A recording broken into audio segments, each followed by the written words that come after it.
পরম প্রেমময় যুগপুরুষোত্তম শ্রী শ্রী ঠাকুর অনুকূল চন্দ্রের রাতুল রাঙা চরণে জানালাম আমার শতকোটি দণ্ডবৎ প্রণাম। জগৎ জননী শ্রী শ্রী বড়মার রাঙা রাতুল চরণে জানালাম আমার শতকোটি দণ্ডবৎ প্রণাম। ভক্তপ্রাণ দাদা, ভাই, বোন, মা সকলকে জানালাম জয় গুরু। আশা করব ঠাকুরের কৃপায় আপনারা সকলে ভালো আছেন, সুস্থ আছেন, আনন্দে আছেন। বর্তমানে শ্রাবণ মাস চলছে। শ্রাবণ মাস হলো শ্রী শ্রী বড়মার জন্ম মাস। সৎসঙ্গীদের কাছে শ্রাবণ মাস হলো একটা পবিত্র মাস।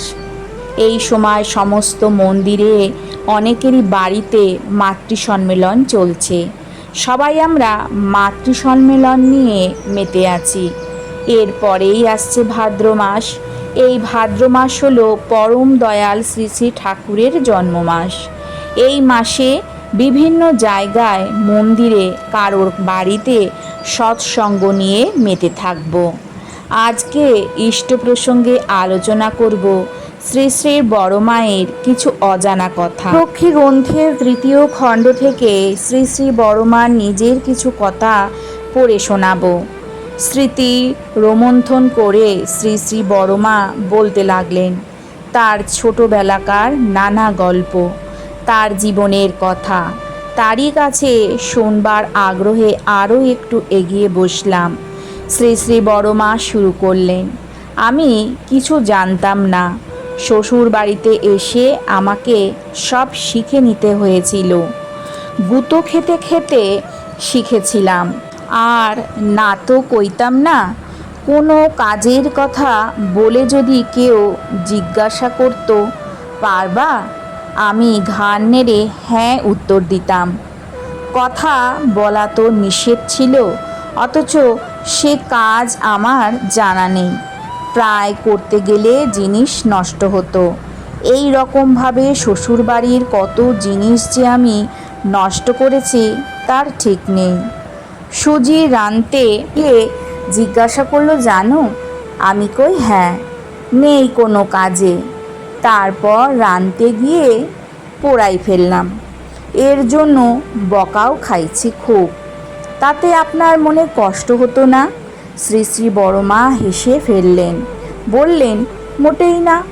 কারণ আমি তো কাজ জানি নে, আমার শিখতে হবে। কিন্তু এইভাবে কাজ করতে করতে আর শিখতে শিখতে আমার 14 বছর বয়সের মধ্যেই আমি একেবারে এক্সপার্ট হয়ে গেলাম, অর্থাৎ দক্ষ হয়ে গেলাম।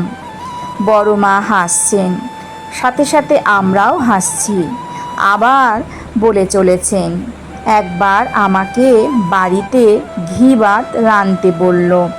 জিজ্ঞাসা করতে আমি বললাম পারবো, কিন্তু ঘি ভাতের ফ্যান ফেলতে নেই তার কি আমি জানি? শাশুড়ি এসে দেখেন ফ্যানের উপর ঘি ভাসছে, ফ্যান গেলে ফেলেছি। আর একবার আমাকে তাল ক্ষীর করতে বলা হলো। তালের থেকে ক্ষীর বের করে দুধে জাল দিয়ে যে তাল ক্ষীর করতে হয় তা কি আর আমি জানি? আমি করেছি কি, দুধের মধ্যে আস্ত তালের আটি ছেড়ে দিয়ে জাল দিচ্ছি। সেদিন আবার শ্বশুর কয়েকজন বামুনকে খাওয়ার নেমন্তন্ন করেছিলেন। আমি সকলের পাতের কাছে বাটিতে করে একটা আস্ত তালের আটি একটু দুধের মধ্যে করে বসায় দিলাম। শ্বশুর দেখে বললেন, এ করেছ কি?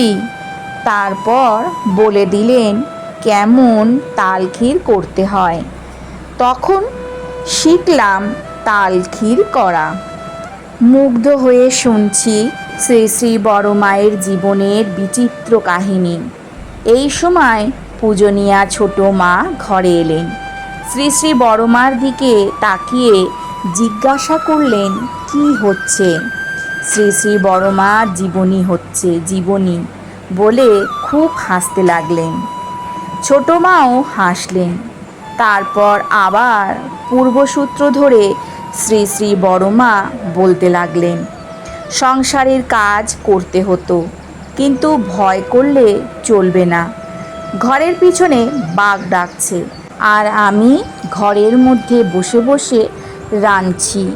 বাড়ির মধ্যে আর মেয়ে মানুষ নেই তখন। একদিন শ্বশুর বলেছিলেন, ঢেকিঘর গোবর দিয়ে রেখো, সকালে লাগবে। তা আমার ঘুম ছিল খুব বেশি, ঘুমায় পড়েছিলাম। রাত্রে যখন ঘুম ভাঙল তখন মনে পড়ল কাজ তো হয়নি। তখন সেই রাত্রে ঢেকি ঘর গোবর দিলেম বসে বসে। ঘর তো সামান্য একটা বনের বেড়া, বাঘ যে কোনো মুহূর্তে চলে আসতে পারে, আর সেই বাঘের ডাকে মাটি কেঁপে কেঁপে উঠত। ভয় করলে চলবে না, অবশ্য ভয় আমার করতো না। তার জন্য আবার বাড়ি থেকে বলতো, ভয় নেই যার, যার যায় তার। কাম করলেও বকুনি আমার শুনতে হতো। গাছের তলায় আম পড়ে স্তূপ হয়ে থাকতো, বাঘের ভয়ে কেউ যেত না, আমি কুড়িয়ে নিয়ে আসতাম। ভয় না থাকার জন্য রাগ করতো সবাই, কিন্তু খাওয়ার সময় মজা করে খেত। আপনারা এই ঘটনাগুলো শুনে বুঝতেই পারছেন যে শ্রী শ্রী বড়মা কেমন ছিলেন। তার কোনো ভয় ছিল না, তিনি কোনো ভয় পেতেন না। তিনি কোনো কাজকে বা বাঘকে, কোনো কিছুকেই ভয় পেতেন না। শ্রী শ্রী বড়মা শ্বশুর বাড়ির প্রত্যেকের খেয়াল রাখতেন। শ্রী শ্রী ঠাকুরেরও তিনি খুব যত্ন নিতেন। এখন যেমন নানা মন্দিরে বা কারোর বাড়িতে মাতৃ সম্মেলন হচ্ছে, ঠিক এই রকম মাতৃ সম্মেলনের সময় এক মা বলছেন, আমার বাড়িতে একদিন মাতৃ সম্মেলন হোক। তখন সবাই বলল, ঠিক আছে, তাহলে আপনার বাড়িতেই মাতৃ সম্মেলন করা হবে। সেই মায়ের বাড়িতে সবাই মিলে গেলেন, মাতৃ সম্মেলন হলো। সব কিছু হয়ে যাবার পর জানা গেল সেই মা কিন্তু শ্রী শ্রী ঠাকুরের দীক্ষিত নন। তখন সবাই বলল, আপনি তো আগে আমাদের বলেননি আপনি দীক্ষিত নন। তিনি তখন উত্তর দিলেন, আমি যদি তখন বলতাম আমি দীক্ষিত নই, আপনারা তখন আমার বাড়িতে মাতৃ সম্মেলন করতেন না। তাছাড়া আমি জানতে চেয়েছিলাম ঠাকুর কীরকম, বড়মা কীরকম, জেনে বুঝে তারপর আমি দীক্ষা নেব। সেই জন্যই আমি মাতৃ সম্মেলনের জন্য অনুরোধ জানিয়েছিলাম। তাই মাতৃ সম্মেলনে আমি ঠাকুর ও বড়মা সম্পর্কে অনেক কিছু জানতে পেরেছি। আমার খুব ভালো লাগলো। আমি এবার দীক্ষা নেব বলে স্থির করেছি। বড়মা ছিলেন একজন মহীয়সী মহিলা, তার কথা বলে শেষ করা যায় না। তাই এই পবিত্র শ্রাবণ মাস শ্রী শ্রী বড়মাকে নিয়ে কাটান, মাতৃ সম্মেলন করুন, শ্রী শ্রী ঠাকুরের কথা, বড়মার কথা বেশি বেশি করে যাজন করুন।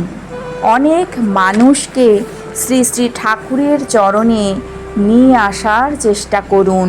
আমাদের সকলকে শ্রী শ্রী বড়মার মতন নির্ভয়ী, সাহসী হয়ে উঠতে হবে। কোনো কাজকেই ভয় পেলে চলবে না। সমস্ত ভয়কে জয় করে সামনের দিকে আমাদের এগিয়ে যেতে হবে। মানুষকে ভালোবাসতে হবে, গুরুজনদের শ্রদ্ধা করতে হবে, তবেই আমরা মানুষের মতন মানুষ হয়ে উঠতে পারবো। আজকের আলোচনা এখানে শেষ করলাম। আশা করব আজকের আলোচনা আপনাদের ভালো লাগবে। যদি ভালো লাগে তাহলে অতি অবশ্যই একটা লাইক করবেন, কমেন্ট করবেন। কালকে আবারও আসবো নতুন আরেকটি আলোচনা নিয়ে। সবাই ভালো থাকুন, সুস্থ থাকুন, আনন্দে থাকুন। ঠাকুরের কাছে এই প্রার্থনা করি, ঠাকুর সদা সর্বদাই যেন আপনাদের মঙ্গল করেন। জয় গুরু, বন্দে পুরুষোত্তমম।